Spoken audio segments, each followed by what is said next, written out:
বিশ্বজুড়ে শুধু গরমেই বছরে মারা যান 18,970 শ্রমিক। তীব্র গরম ও তাপদাহে বিশ্বজুড়ে প্রতি বছর প্রায় 19,000 শ্রমিকের মৃত্যু হচ্ছে। এছাড়া কর্মক্ষেত্রে অসুস্থ হয়ে পড়ছেন 2 কোটিরও বেশি শ্রমজীবী মানুষ। সোমবার 22 এপ্রিল আন্তর্জাতিক শ্রম সংস্থা ILO প্রকাশিত জলবায়ু পরিবর্তনের পরিপ্রেক্ষিতে কর্মক্ষেত্রে সুরক্ষা ও স্বাস্থ্য নিশ্চিতকরণ শীর্ষক এক প্রতিবেদনে এসব তথ্য উঠে এসেছে। প্রতিবেদনে বলা হয়, বিশ্বের সব অঞ্চলে জলবায়ু পরিবর্তনজনিত স্বাস্থ্য ঝুঁকি দেখা যাচ্ছে।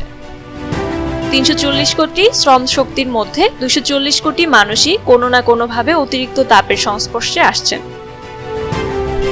এতে বলা হয়, বিশ্বের 70% বেশি শ্রমিক জলবায়ু পরিবর্তনজনিত গুরুতর স্বাস্থ্য ঝুঁকিতে রয়েছে। এমনকি কর্মক্ষেত্রে বিদ্যমান যে সুরক্ষা ও স্বাস্থ্য নিরাপত্তা ব্যবস্থা রয়েছে তা এই ঝুঁকি সামলাতে যথেষ্ট নয়। তাপদাহ ছাড়াও শ্রমিকদের উপর জলবায়ু পরিবর্তনের নানা প্রভাব রয়েছে। এসব প্রভাব শ্রমিকদের উপর বিপদের পাহাড় সৃষ্টি করছে। তারা বিভিন্ন ধরনের মারাত্মক স্বাস্থ্য ঝুঁকিতে পড়ছেন। ILO বলেছে, জলবায়ু পরিবর্তনের ফলে কর্মীদের মধ্যে ক্যান্সার, কার্ডিওভাস্কুলার রোগ, শ্বাস প্রশ্বাসজনিত সমস্যা, কিডনি অকেজো হওয়া এবং মানসিক সমস্যার মতো স্বাস্থ্যগত ঝুঁকি তৈরি হচ্ছে।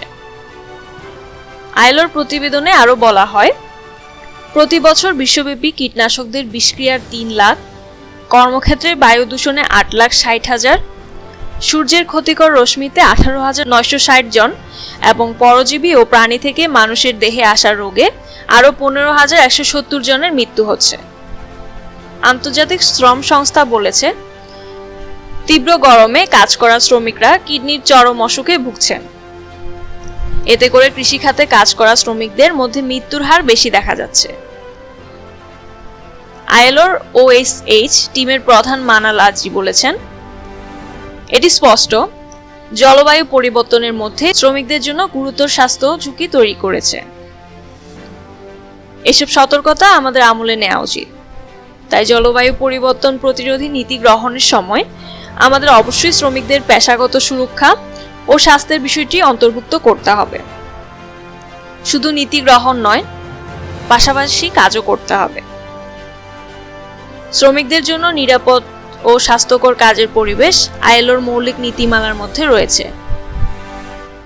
সুতরাং আমাদের সেই প্রতিশ্রুতি রক্ষা করতে হবে। প্রতিবেদনটিতে জলবায়ু পরিবর্তন মোকাবিলায় বর্তমানে বিভিন্ন দেশের কর্মকাণ্ডও তুলে ধরা হয়েছে। এর মধ্যে রয়েছে নতুন আইন, প্রতিবিধান এবং নির্দেশিকা সংশোধন বা তৈরি করা। একই সঙ্গে কাজের পরিবেশ উন্নত করতে জলবায়ু প্রশমন কৌশল গ্রহণ করার মতো বিষয়। Desk report, Oishi.